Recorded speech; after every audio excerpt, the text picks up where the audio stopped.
అవి మంచివైనను సరే చెడ్డవైనను సరే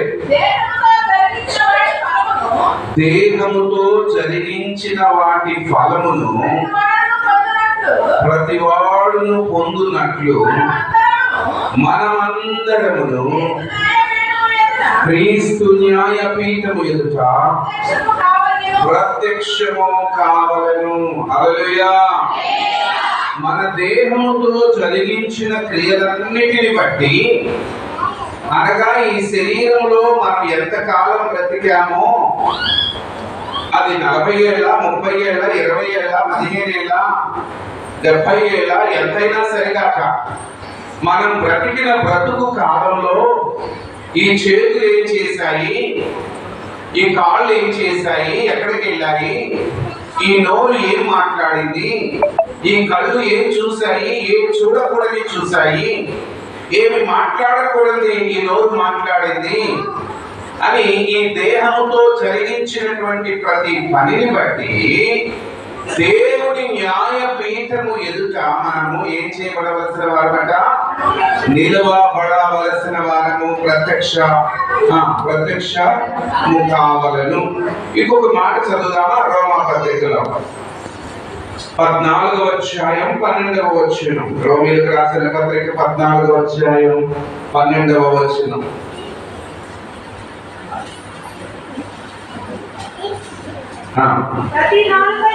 ప్రతి నాలుకయు దేవుని స్తుతించును అని ప్రభువు చెప్పుచున్నాడు.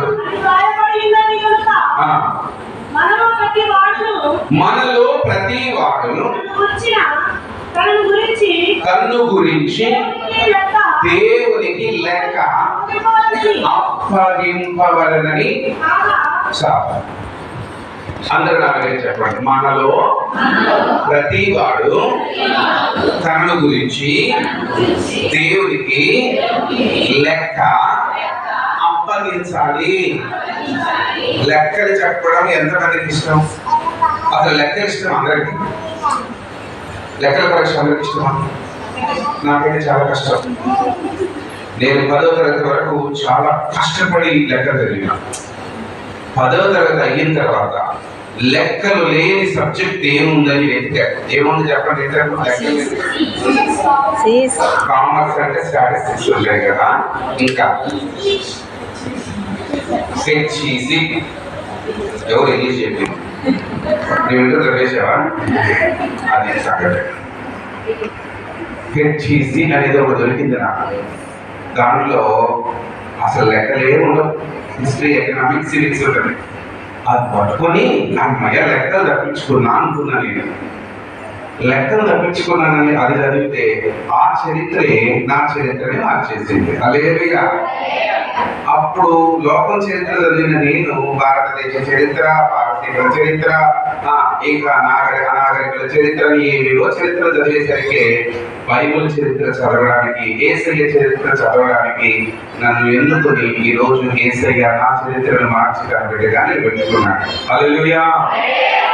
లెక్కలు అంటే నేను ఇప్పుడు మీకు చెప్పే లెక్కలు ఏంటంటే, ఉదాహరణకి భర్త భార్యకి ఈరోజు కూరగాయల కోసం ఎంత కావాలమ్మా? రోజు కూరగాయలు ఎంత కావాలి? ఒక పూట కూరగాయలకి ఎంత అవుతుంది మీ ఇంట్లో వండడానికి? ఒక 50 రూపాయలు అవుతుందా? సరే, 50 రూపాయలు చిల్లర లేక 100 ఇచ్చాడు అనుకోండి. మళ్ళీ రేపు పొద్దున ఏమండి అంటారా? ఏమంటారా? ఇదిగో అంటారు. ఏమంటారా? ఒక వెళ్తున్నారా, పెళ్లి వెళ్తున్నారో తెలియదు. ఏమయ్యో అంటారు కొంతమంది. ఇదిగో అంటారు కొంతమంది. కొంతమంది మాత్రం ఏమండి అంటారు. సిటీలో అయితే డార్లింగ్ అంటారు కదా. వాళ్ళ ప్రేమ ఎంత ఉంటే అక్కడ తీసుకుంటారు. మరుసటి రోజు మళ్ళీ కూరగాయల డబ్బులు అడిగితే అప్పుడు భర్త ఏమంటాడు? నిన్న నీకు 100 ఇచ్చినాను కదా, మరి ఏం చేసావు అని అడిగితే మా ఆయన బంగారం అంటారు. ఏం చేసి అంత ఇంటికి పెట్టినా అడుగుతున్నాం అంటారు. అంటారా లేదా? కానీ 50 రూపాయలు నేను మిగిలాలి కదా, రోజుకి 50 కదా కూరగాయలకు పోతుంది అంటే అంత ఇంటికే పెట్టినా అంటారు. లెక్క చెప్పమంటే చాలా మందికి కష్టం, అవునా? ఎందుకంటే వాళ్ళకి కొన్ని రూపాయలు దాచుకునే అలవాటు ఉంటుంది, కొన్ని చిట్టీలో కట్టుకునే అలవాటు ఉంటాయి, కొన్ని ఇంటి ముందుకు వచ్చే వస్తువులు కొనుక్కునే వాళ్ళకి ఇచ్చేది ఉంటుంది కదా, రోజువారీ వాళ్ళకి ఇచ్చేది ఉంటుంది, పక్కింటి దగ్గర తెచ్చుకోవడం వల్ల ఎప్పుడో పైసలు ఇచ్చేది ఉంటుంది. ఆ 50 రూపాయలు దొరికినాయి కదా అని మనకి వచ్చి మనసు అడిగితే ఆయన గుర్తుగా అడిగేసాడు, అప్పుడు ఎందుకు పోతారు కదా కొంతమంది అడిగిన సమస్యని పప్పేసి వండేసి ఈరోజు కూరగాయలు లేకపోతే పోయిందిలే అనుకుంటారు. ఈ లోకంలో ఒక 100 రూపాయలు ఇచ్చిన భక్తే నేను లెక్కలు అడుగుతున్నాను. ఒక ఆఫీసులో నువ్వు పని చేస్తే నీకు అప్పగించినటువంటి పని ఎలా చేసావని నెల తిరిగేసరికి ఆ ఆఫీసర్ నేను ఏమడుగుతాడు? లెక్కలు అడుగుతాడు. నెలవారీ సరుకులు షాప్కి వెళ్ళి అన్ని తెచ్చుకున్న తర్వాత అన్ని లెక్కలు చూసుకుంటాం. ఈ లెక్కలన్నీ చూసుకునే మనల్ని మన దేవుడు ఒక దినాన నీ బ్రతుకును నేను ఇచ్చాను, నీకు జీవితాన్ని ఇచ్చాను, నీకు ఆయుష్కాలాన్ని ఇచ్చాను, నీవు ఈ భూమి మీద ఎలా బ్రతికావు అని అడుగుతాడు. మనం శరీరముతో జరిగించిన క్రియలన్నిటిని బట్టి దేవుని ఎదుట ఒక దినమున లెక్కలు చెప్పాలి. అదే చెప్పండి, ఏం చెప్పాలి? లెక్క చెప్పాలి. లెక్క చెప్పడం మనకి కష్టమే అయినా లెక్క అడగడం దేవునికి ఇష్టం. ఇప్పుడు మీ పాస్టర్ గారిని ఈ ప్రాంతంలో నేను నిలబెట్టా, మీకు కాపరిగా ఇక్కడ ఆయన పని చేస్తూ ఉండగా మెయిన్ బ్రాంచ్ నుంచి అక్కడ ఉన్నటువంటి సేవకుడుగా నేను అక్కడ మరి సంఘస్థులు అందరూ కలిసి చిన్న చిన్న సహాయాలు చేస్తూ ఈ సంఘాన్ని స్థాయికి తెచ్చాం. మీరందరూ కూడా కానుకలేసి ఈ సంఘాన్ని పాస్టర్ని పోషిస్తూ ఉన్నారు కదా. అయితే ఒక దినాన్ని నేను అడుగుతాను, ఇంత మందిరం కట్టించాం కదా, నువ్వు మరి ఈ పరిచర్య నువ్వు ఎలా చేస్తున్నావు అని నేను అడుగుతా. నేను అడగడమే కాదు, ఒక దినాన దేవుడు కూడా అడుగుతాడు. సంఘానికి వస్తున్న నిన్ను కూడా దేవుడు లెక్క అడుగుతాడు. ఏమని అడుగుతాడు తెలుసా? నువ్వు క్రమంగా మందిరానికి ఎందుకు వెళ్ళట్లేదు, మందిరంలో నీవు ఎందుకు బాధ్యతగా ఉండటం లేదు అని దేవుడు లెక్క అడుగుతాడు. ఏ విషయాలలో దేవుడు మనిషిని లెక్క అడుగుతాడు అంటే, మొదటి విషయం, మనల్ని బ్రతికించిన దేవుడు, బ్రతుకునిచ్చిన దేవుడు, మనకి ఆయుష్కాలాన్ని ఇచ్చిన దేవుడు, నీకు నేను ఆయుష్ ఇచ్చాను, ఆరోగ్యం ఇచ్చాను, నీవు బ్రతికిన ఈ 50 ఏళ్ల బ్రతుకులో, నీవు బ్రతికిన ఈ 40 ఏళ్ల బ్రతుకులో, నీవు బ్రతుకుతున్న ఈ ఆయుష్కాలంలో నా కోసం ఏం చేశావు, ఎలా బ్రతికావు అని దేవుడు అడుగుతాడు. 90వ కీర్తన 12వ వచనం చూద్దాం ఒకసారి. 90వ కీర్తన 12వ వచనం. మాకు జ్ఞాన హృదయము కలుగునట్లుగా చేయము, మా దినములు లెక్కించుట మాకు. ఎన్ని దినాలు బ్రతికావు? ఒక్కసారి నీ ఆయుష్కాలం నువ్వు లెక్క పెట్టుకోవాలా. నీ ఆయుష్ ఎంతో అంతకాలం నేను ఎవరు బ్రతికించారు చెప్పాలి. ఎవరు బ్రతికిస్తున్నారు మనల్ని? దేవుడు బ్రతికిస్తున్నాడు. దేవుడు మనల్ని బ్రతికించాడు కనుక బ్రతికించిన దేవుడికి, అయ్యా నువ్వు నాకు ఇంత ఆయుష్కాలం ఇచ్చావు, ఇదిగో ఈ ఆయుష్కాలంలో నేను ఇలా బ్రతికాను అని దేవుడికి మనము చక్కగా చెప్పాలి. ఈ దినాలు మంచివి కావు, ఈ రోజులు మంచివి కావు. ఎఫెసీయులకు రాసిన పత్రిక 5వ అధ్యాయం 15వ వచనంలో వాక్యం ఇలా పలుకుతుంది. దినములు చెడ్డవి గనుక సమయమును పోనీయక సద్వినియోగము చేసుకొనుచు అజ్ఞానుల వలె కాక జ్ఞానం కలిగి నడుచుకోండి. దినాలు ఎలాంటివంట?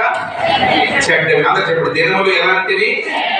చాలా చెడ్డవి. దెయ్యం దినాలు, సైతాన్ దినాలు.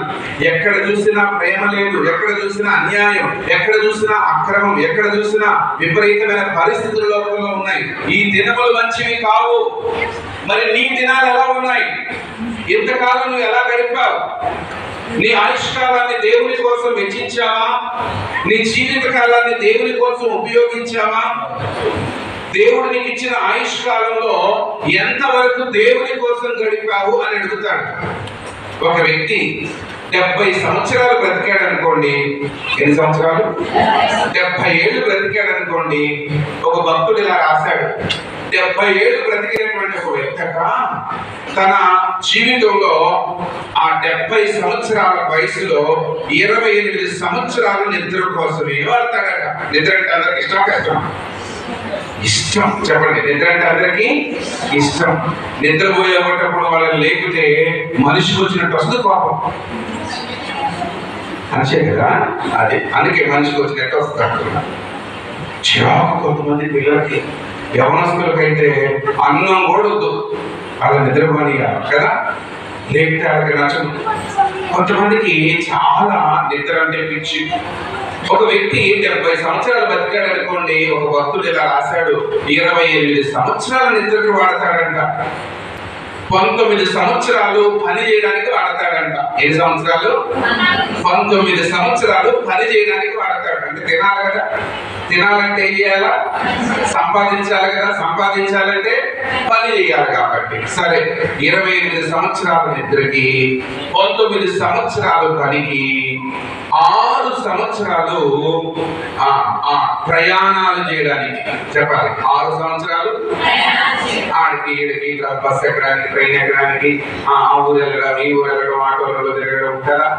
6 సంవత్సరాలు ప్రయాణానికి వాడితే 6.5 సంవత్సరాలు తల దూకోవడానికి, పౌడర్ పూసుకోవడానికి, లిప్స్టిక్ వేసుకోవడానికి, ఇంకా ఇంకేం చేసుకుంటారు నాకు తెలియదు. కొంతమంది మేకప్ చేసుకోవడానికి కదా, తలకు రంగు వేసుకోవడానికి, ఇంకేదేమి వాడతారు కదా. చేతికి ఏం పెట్టుకుంటారు? గోరింటాకు పెట్టుకోవడానికి, పూలు అల్లుకొని తలలో పెట్టుకోవడానికి, అలంకరణకి అన్నారు. ఏంటది? మేకప్లకి, అలంకరణలకి 6.5 సంవత్సరాలు వాడతారంట. ఓకే, ఆ తర్వాత 9 సంవత్సరాలు టీవీ చూడడానికి, సినిమాలు చూడడానికి, ఫోన్ వచ్చుకోవడానికి, దాన్ని ఏమంటారంటే ఎంటర్టైన్మెంట్ అంటారు. వినోదానికి వాడతారు. ఆ తర్వాత 6 సంవత్సరాలు తినడానికి. చెప్పండి, దేనికి? కోటి విద్యలు. కాబట్టి ఏం చేయాలి? ఇప్పుడు తినాలి. తినడానికి 6 సంవత్సరాలు.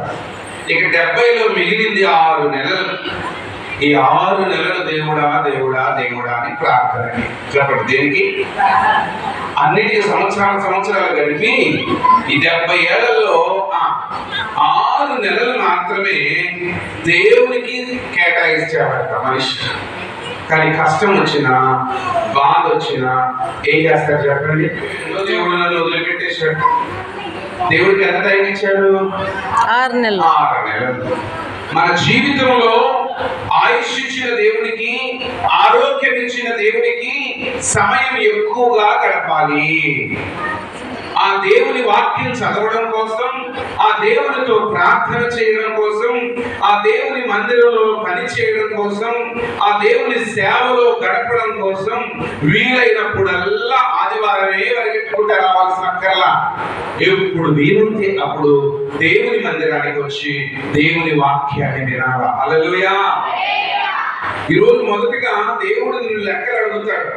ఏ విషయంలో లెక్క అడుగుతాడు అని అంటే, నీకు నేను ఆయుష్కాలం ఇచ్చా, అందరూ చచ్చిపోతుంటే నిన్ను బతికించిన, అందరూ మట్టిలోకి వెళ్ళిపోతే నిన్ను భూమి మీద ఉంచిన, ఎందుకు ఉంచానో తెలుసా?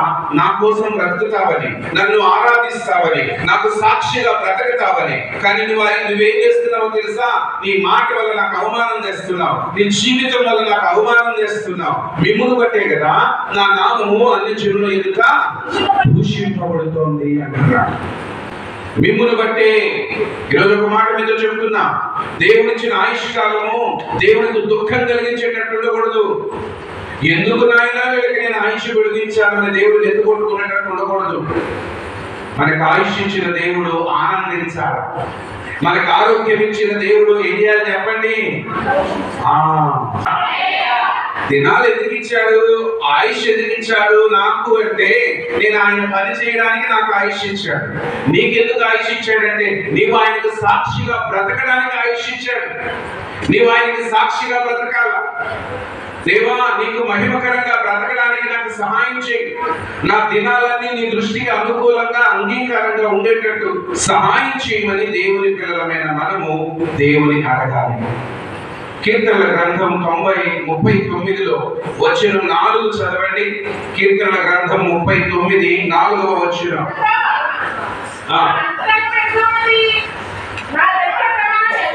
నా దినములు ఎట్లుండునని, నా దినముల ప్రమాణము ఎంతైనది. అయ్యా, నేను నా దినాలు ఎన్నున్నాయి భూమి మీద. లోపల కొందరు నా నౌకలు అంటారు సరే, నౌకలు మిగిలిన్నాయి అందుకే తినడానికి బతికారు అంటారు కొంతమందిని. అలాగే దేవా, దావీదు భక్తుడు అంటున్నాడు, నా దినములు ఎట్లుండునది, నా దినాల పరిమాణం ఎంతైనది నాకు తెలియజేయనైనా. నేను ఎంతకాలం బతకబోతున్నానో నాకు తెలియట్లేదు. నా ఆయుష్కాలం దగ్గరుందో దూరం ఉందో తెలియట్లేదు. నా మరణకాలం ఎప్పుడుందో నాకు అర్థం కావట్లేదు. నాకు తెలియచేయము అని దావీదు భక్తుడు ప్రార్థించాడు. హల్లెలూయా. మీ అందరికి తెలుసు అనుకుంటా. తెలుపుము నాంతము నాకు, తెలుపుము నా ఆయువు ఎంతో, తెలుపుము నా అంతము నాకు, తెలుపుము నా ఆయువు ఎంతో, తెలుపుము ఎంత అల్పుడను, ఎంత అల్పుడను విరిగి నలిగి ఉన్నాను, నేను విరిగి నలిగి ఉన్నాను. పరవాసిని జగమున ప్రభువా, పరవాసిని జగమున ప్రభువా, నడుచుచున్నాను నా దారి, నా గురి నీవే నా ప్రభువా, నా గురి నీవే నా ప్రభువా, నీ దరినే చేరెదను నేను, నీ దరినే చేరెదను. తెలుపుము నా అంతము నాకు, తెలుపుము నా ఆయువు ఎంతో. ఎవరు అడిగారా మాట? దావీదు భక్తుడు. మనం ఎప్పుడైనా అడిగామా? దేవా దేవా దేవా దేవా, నేను ఎక్కడ బతుకుతాను నాకు ఒకసారి అడుగుతారు. ఎవరైనా అడిగారా? చెప్పాడు దేవుడు? చెప్పాలా? చెప్పదు. ఎప్పుడు పిలుచుకుంటాడు మనకి? కానీ దావీదు భక్తుడు అడుగుతున్నాడు, నా ఆయుష్కాలం ఎంతో నాకు తెలియజేయ్యా, నా దినముల పరిమాణం ఎంతో నాకు తెలియజేయ్యా, నీతో గడిపాలని నేను ఆశపడుతున్నానయ్యా, నీ దగ్గరికి రావాలని ఆశపడుతున్నానయ్యా. ఈ భూమి మీద బతికే ఈ కష్టాల బ్రతుకు కంటే నీతో ఉండి ఆనందించే ఆ ఆయుష్కాలం నాకు ఎంతో ఇష్టం. చెప్పండి, భూమి మీద ఉండడం ఇష్టమా, దేవుడితో ఉండడం ఇష్టమా? ఎప్పుడైతే దేవుని రాజ్యం చెప్పాలి. బంగారు లోకం. హల్లెలూయా. ఇంకా చెప్పాలి ఎలా ఉంటది? మనం చిన్నప్పుడు సండే స్కూల్లో వాడుకునే వాళ్ళు మీకు ఎవరైనా తెలుసు? స్వర్గమనడి మంచి స్థలం, యేసు స్వామి ఉండు స్థలం, అక్కడ ఆకలి లేదు, అక్కడ నిద్ర లేదు, అక్కడ దాహం లేదు, అక్కడ వేదన లేదు. అవునా? సో పరలోకంలో ఏముండదట? ఆకలి, బాధలు ఉండదు. మన యేసయ్య మన కోసం పరలోకంలో ఏం కడుతున్నాడు? మన యేసయ్య మన కోసం మంచి ఇల్లు కడుతుంది. ఈ భూమి ఇల్లు లేకపోయినా బాధగా తెలుసా మీకు? పరలోకంలో ఎవరైతే యేసయ్యని రక్షకుడిగా అంగీకరిస్తారో వాళ్ళకి పరలోకంలో మంచి ఇల్లు కట్టబడుతుందంట. ఎక్కడికి పోయాడు నెహెమ్యా? యవనస్తులు అందరూ పనుల మీద వెళ్తే నాకు వండి పెట్టడం కంటే యేసు ప్రభు ఏమన్నారు తెలుసా? మార్తమ్మని, మార్తమ్మలు ఎక్కువైనట్టున్నారు, పనుల మీదే ఉన్నారు. ఎవరి కోసం వండుతున్నారు? నా కోసం. ఎక్కడ నాకు ఇష్టం. మార్తమ్మని యేసే తిట్టాడా? పొగిడాడా? తిట్టాడు. ఏమని? నాతో కూర్చోకుండా నాతో కూర్చోకుండా నా కోసం వండి పెడితే నాకు కుదరదు అన్నాడు. ఇప్పుడు చాలా మంది అదే పని మీద ఉన్నారు. ఉన్నదే తక్కువ మంది అంటే మిగతా వాళ్ళంతా పనుల మీద వెళ్ళిపోతే ఎట్లా? దేవునికి స్తోత్రం. పనులన్నీ తొందరగా ముగించుకోవాలా, ఏ పనున్నా ఆడకాడకు వదిలేసి వచ్చేయాలా. ఈ మైక్ ఇంటున్న వాళ్ళు, బయట ఉన్న వాళ్ళు మళ్ళీ ఎవరైనా పిలవడానికి బయటకు వెళ్ళకండి, ఉన్నవాళ్ళు ఇక్కడే ఉండండి. హల్లెలూయా. నాకై నా యేసు కట్టెను సుందరము బంగారిల్లు, నాకై నా యేసు కట్టెను సుందరము బంగారిల్లు, కన్నీరును కలకలు వేరు యుగ యుగముల పరమానందం, కన్నీరును కలకలు వేరు యుగ యుగముల పరమానందం, సూర్య చంద్రుండారు రాత్రి పగలంటున్నావు, సూర్య చంద్రుండారు రాత్రి పగలంటున్నావు,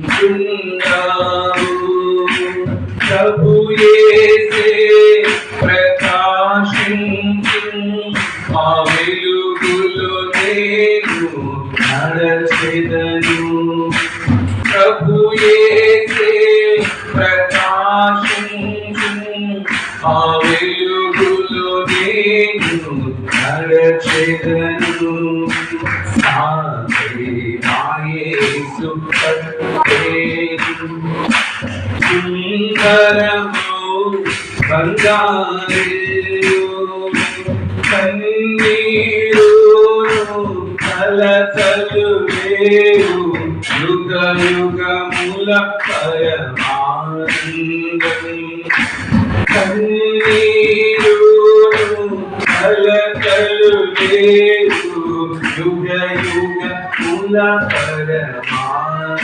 హల్లెలూయా. ఆ రాజ్యంలో ఆ ప్రభు దగ్గరికి వెళితే ఏముండదంట చెప్పండి? కన్నీరును ఉండవు, దుఃఖము ఉండదు, ఉండదు. ఇంకోటి ఏంటో తెలుసా? ఆకలి ఉండదు, దప్పిక ఉండదు, దాహం ఉండదు. అంటే పొయ్యి ముట్టించే పనే లేదు, వంట చేసే పనే లేదు. ప్రభు అయిన యేసయ్యను చూస్తున్నప్పుడు ఆకలి ఉండదు, నిద్ర ఉండదు. ఆయన రాజ్యంలోనికి మనం వెళ్ళాలంటే ఈ లోకంలో ఎంతకాలం బ్రతుకుతున్నాం మనకు తెలియదు, కానీ బ్రతికిన కాలం దేవుడికి నచ్చినట్టు బ్రతకాలి. హల్లెలూయా. మనుషులకు నచ్చినట్టు మనం బ్రతకూడదు. మనుషులు మెచ్చుకునే అవసరం మనకు లేదు. దేవుడు నిన్ను నచ్చితే, దేవుడు నిన్ను మెచ్చితే, నీ దినాలు దేవునికి ప్రీతికరంగా ఉంటే, ఓ బడా నమ్మకమైన మంచి దాసుడా, రా నా రాజ్యాన్ని స్వతంత్రించుకో అని చెబుతాడు. కాబట్టి మొదటి విషయం, దేవుడు నిన్ను లెక్క అడుగుతాడు. ఏ విషయంలో అంటే నీవు జీవించిన జీవిత కాలంలో ఎంతవరకు దేవుని కోసం బ్రతికావు అని లెక్క అడుగుతాడు. రెండవ లెక్క ఏంటంటే, మనందరికీ కుటుంబాలు ఇవ్వబడ్డాయి కదా. మనందరికి ఏమి ఇవ్వబడ్డాయి? కుటుంబాలు ఇవ్వబడ్డాయి. మనకి ఇచ్చిన కుటుంబాన్ని బట్టి దేవుడు లెక్క అడుగుతాడు. హల్లెలూయా. యోబు గ్రంథం 1వ అధ్యాయం 5వ వచనం చూడాలి. 1:5. యోబు తన కుమారులు పాపము చేసి తమ హృదయములలో దేవుని దూషించిరేమో అని పిలిపించి పవిత్రపరచి అరుణోదయమున లేచి వారిలో ఒక్కొక్కరి నిమిత్తము దహన బలి.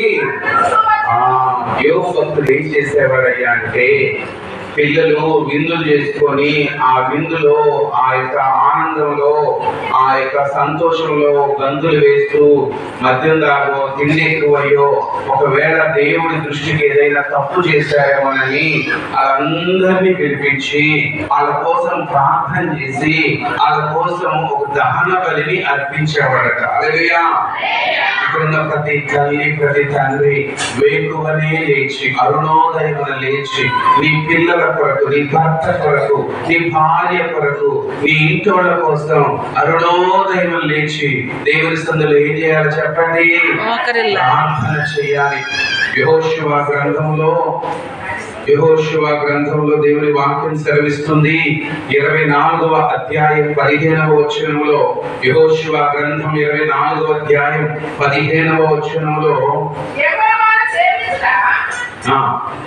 మీరు దృష్టికి కీడని తోసిన యెడల మీరు ఎవరిని సేవించరో నది అత్తని మీ పెదవులు సేవించిన దేవతలను సేవించరో అమోరీయుల దేశంలో మీరు నివసిస్తున్నారే వారి దేవతలను సేవించరో నేడు మీరు కోరుకోండి. మీరు ఎవరిని సేవించినా నేను నా ఇంటి వారును యెహోవాను సేవించరు. హల్లెలూయా. మన ఇంట్లో ఒకరు దేవుని సేవిస్తే ఇంకొకరు దెయ్యాన్ని సేవిస్తున్నారు, ఒకరు దేవుని సేవిస్తే ఇంకొకరు లోకాన్ని సేవిస్తా ఉన్నారు. తద్వారా ఏమవుతుందంటే మన ఇంటిలో ఒకరు శరీర సంబంధమైన మనిషి, ఇంకొకరు ఆత్మ సంబంధమైన మనిషి. శరీర సంబంధమైన మనిషి అంటాడు చర్చికి పోయేదే లేదు, ఇంట్లో కూర్చొని వండుకొని తినాలా అంటాడు. ఆత్మ సంబంధమైన వ్యక్తి అంటారు అయ్యో దేవుని మందిరం ముఖ్యం, దేవుని మందిరంలో ఆరంభ ప్రార్థన చేసేటప్పుడే ఉండాలా అంటారు. అలాంటప్పుడు దేవుని పిల్లారా గుర్తుపెట్టుకోండి, ఇంటిలో ఇద్దరు ఆత్మ సంబంధులైతే ఆ ఇల్లు పరలోకంగా మారిపోతుంది. పరలోకం ఈ భూమి మీద మనం అనుభవించాలంటే మన కుటుంబంలో దేవుని సన్నిధి ఉండాలా. మన కుటుంబంలో అవిశ్వాసులైన వారు దేవుని మార్గంలోనికి తిరిగి వచ్చినట్లు వారి కొరకు భారముతో మనం ప్రార్థన చేయాలి. ఎప్పుడైతే అలా దేవుని సన్నిధిలో మన కుటుంబంలోని అవిశ్వాసులైన వారి కొరకు కన్నీరు గార్చి ప్రార్థన చేస్తామో వారిని దేవుడు ఆకర్షిస్తాడు. ఒక మనిషిని మార్చడం తోటి మనిషికి సాధ్యం కాదు, కానీ ఆత్మ దేవుడు ప్రార్థన వలన ప్రతి మనిషిని మార్చగలుగుతాడు. హల్లెలూయా. దమస్కు మార్గంలో ఉన్న విశ్వాసులను హింసించడానికి సౌలు, కఠినాత్ముడైన సౌలు ఇళ్లలోకి వెళ్ళి చుట్టుపట్టుకుని ఈడ్చుకుని వచ్చి వాళ్ళని చంపేసేవాడు. అయితే కొంతమంది అలా ప్రార్థన చేశారు, అయ్యా నీ బిడ్డలంగా బతుకుతున్నాం, సౌలు వచ్చి మనల్ని చంపేస్తున్నాడు, కనికరించయ్యా అని ప్రార్థన చేస్తే ఓ ప్రయాణంలో ఉన్న సౌలుకి దేవుడు దర్శనమిచ్చాడు. హల్లెలూయా. కఠినుడైన మనుషులను మనం ఎన్ని మాటలు చెప్పినా నమ్మరు, మనం ఎన్ని మాటలు చెప్పినా వాళ్ళు మారరు. దేవుడు ఒక్కసారి దర్శనమిస్తే ఎలాంటి కఠినుడైనా మారిపోతారు. ఈరోజు నీ కుటుంబంలో కొంతమంది ఉన్నారు, దేవుడు లెక్క అడుగుతాడు, ఈ ఇంత కాలంగా దేవుడు నమ్ముకున్నావు, ఇంకా నీ భర్త ఎందుకు రావట్లేదు అని దేవుడు అడుగుతాడు. అన్నయ్య అడిగాడు అనుకోండి, పాస్టర్ గారు అడిగారు అనుకోండి, ఆయన మాట్లాడారు అయ్యా అంటారు. అవునా? దేవుడికి ఆ మాట చెప్తే కుదరదు. ఆయన మాట్లాడాలంటే సరిపోదు. నువ్వు తెల్లవారు లేచి మోకరించి ప్రార్థన చేస్తున్నావా? వారానికి ఒక రోజు ఉపవాసం ఉండి ప్రార్థన చేస్తున్నావా? అడుగుతాడు దేవుడు, లెక్క అడుగుతాడు.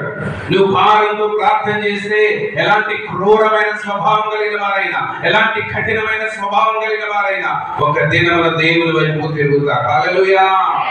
దేవుడు నీ బిడ్డల గురించి అడుగుతాడు. నువ్వు ఒక్కదానికి బైబిల్ పట్టుకొని సంతానం పెట్టుకొని పరుగులు చేస్తున్నావు, నీ ఇంటి వాళ్ళ సంగతి ఏంటని దేవుడు అడిగితే ఏం చెప్తావు? నేను ఇంతకుముందు చెప్పాను అనుకుంటా మీకు. ఒకనొక దినాన ఈ వేసవి కాలంలో ఎక్కువ సభలు జరుగుతాయి కదా, మీరు కూడా వెళ్తారు కదా. సభలు జరిగితే ఎవరైనా పెద్ద పాస్టర్లు వచ్చారు అనుకోండి, టీవీలో పాస్టర్లు వచ్చారు అనుకోండి, ఆటోలు కట్టించుకొని ఏం చేస్తారు, వెళ్తారు కొంతమంది ప్రార్థనలకి.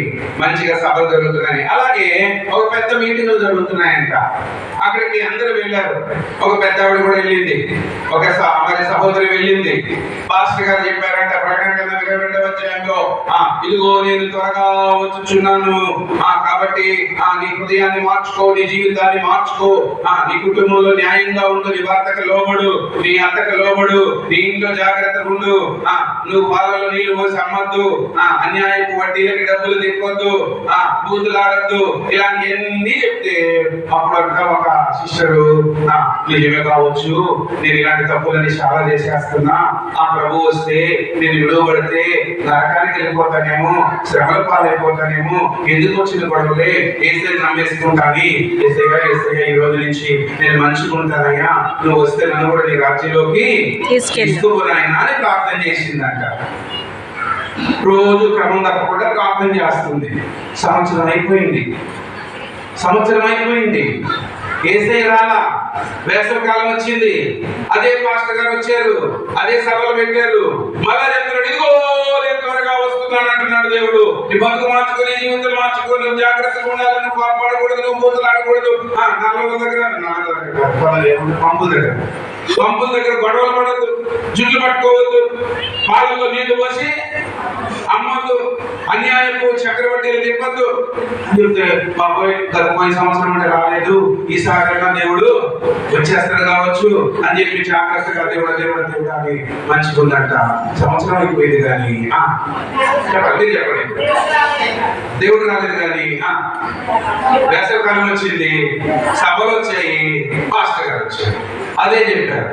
మళ్ళా సరే అనుకుంది, మళ్ళా దేవుడు రాలా, మళ్ళా చెప్పాలి మీరు చెప్పండి. పాస్టర్ గారు వచ్చారు, ఈసారి బైబిల్ మూసి తీసేసిందట. బైబిల్ చెప్తుంటే, వాక్యం చెప్తుంటే తీయట్లేదంట. మొత్తం అయిపోయిన తర్వాత పాస్టర్ అయ్యా నిలబడి ఇంత మాట్లాడాలి. అమ్మో బాబు ఏమైందమ్మా, ఇంత పెద్ద బైబిల్ పట్టుకున్నాం పాస్టర్ గారు. ఆ ప్రకటన గ్రంథం 22వ అధ్యాయంలో 14వ వచనం ఎంత కదది, ఆ వాక్యం తప్ప నీకేం దొరకలేదా నీకు? ఇదిగో నేను త్వరగా వస్తున్నాడు అని చెప్పి నా పంప ముంచావయ్యా అన్నమాట. ఏమైందమ్మా, ఎందుకంటే బాధపడుతున్నావు అంటే, 3 ఏళ్ల నుంచి పాలలో నీళ్లు పోయకుండా అమ్మితే వచ్చిన లాభం లేదు. మా ఆయన కట్టి నిజాలు చెప్తే ఆయన ఒక పైసా ఎక్స్ట్రా నాకు ఇవ్వడం లేదు. మా అత్తకు లోపడుతుంటే నాకు గుడ్డు శాఖ చేయించుకుంటుంది. ఏదో 4 రూపాయలు దాచుకొని 10 రూపాయలు వడ్డీకి తిప్పుకుంటుంటుంది. వడ్డీ అన్ని కూడదని చెప్పేసరికి దాచుకుంటుంది. నాకు లాభం లేదు, అన్ని నష్టాలే. పంపుల దగ్గరకు పోతే నాకంటే వెనకాల వచ్చిన బిందెని పక్కన తన్నేసి మళ్ళీ పట్టుకుంటుంటే దేవుడు వస్తాడంటే వెళ్ళిపోవాలంట అని నోరు మూసుకుంటుంది. ఇన్ని కష్టాలా పాపం, ఇన్ని కష్టాలా. మరి ప్రభు వస్తానంటున్నాడమ్మా, ఆయన వస్తానన్నాడు, మరి ఇంకా రాలేదు, నన్ను ఏం చేయమంటావు? అయినా ఆయన వస్తానని చెప్పాడు, వస్తాడు, ఇంకెప్పుడు వస్తాడు తీయ్యా నిన్నంట. సరే కానీ ప్రభు వస్తే మీ ఇంట్లో ఎంతమందమ్మా ప్రభుతో వెళ్ళిపోయేది, ఎంతమందమ్మా ఎట్టబడేది అని అడిగాడట. ఎంతో మంది ఎదుర్కొన్నారు, నేను ఒక్కదాన్ని. మరి మీ ఆయన నరకానికే, నీ కొడుకో నరకానికే, మీ అత్తో పెద్ద నరకానికి.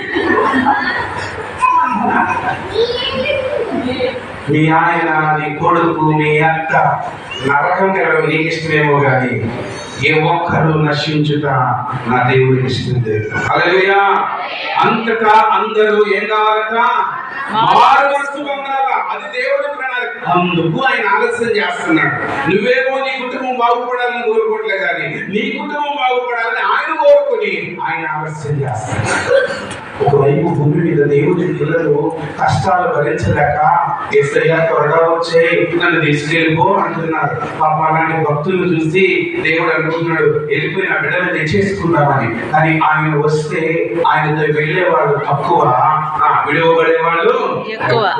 అందుకే ఆయన ఆలస్యం చేస్తున్నాడు. ఈ రోజు నీతో దేవుడు లెక్క అడుగుతాడేంటో తెలుసా? ఇంతకాలంగా నువ్వు ఇంకా ఎందుకు నీవు నీ ఇంట్లో నా మార్గంలో ప్రయత్నించట్లేదు? ఎందుకంటే నేను చెప్పనా, దేవుని నమ్ముతున్న నీవు, బైబిల్ చదువుతున్న నీవు, నీ ఇంటిలో నీ భాష రావలేదు. నువ్వు సొంత వాళ్ళతో మంచిగా ఉండడం లేదు. కొంతమందిని ప్రేమిస్తావు, కొంతమందిని దూరం పెడతావు. దేవుని పిల్లలు అందరినీ ప్రేమించాలా, కొందరిని ప్రేమించాలా? మరి మనం ఎంతమందిని ప్రేమిస్తున్నాం? చెప్పాలి. పక్కింటి వాళ్ళంటే పడినా పడదు. మీరైతే మన కోసం ఎత్తి కాలు తట్టు నెట్టేసి ఏమి తెలియని వాళ్ళగా వెళ్ళిపోతాం కదా. కొంతమంది అంటే కొంతమంది పడదు. మళ్ళీ హల్లెలూయా దేవుడికి స్తోత్రం అంటారు తప్ప ప్రేమించే మనసు లేదు, క్షమించే మనసు లేదు, సర్దుకుపోయే మనసు లేదు. దేవుడు ఎక్కడ ఉంటాడు? ఈ కుటుంబం అంతా ఎక్కడ ఉండాలా? నేను నా ఇంటి వారిను యెహోవాను సేవించాలా. నీ కుటుంబం కోసం రోజు భారంగా ప్రార్థన చేయి. మూడవ లెక్క, ఒక్కొక్కరికి ఒక్కొక్క తలాంతులు దేవుడు ఇచ్చాడు. మత్తయి సువార్త 25వ అధ్యాయం 19వ వచనం చూడండి. మత్తయి సువార్త 25వ అధ్యాయం 19వ వచనం.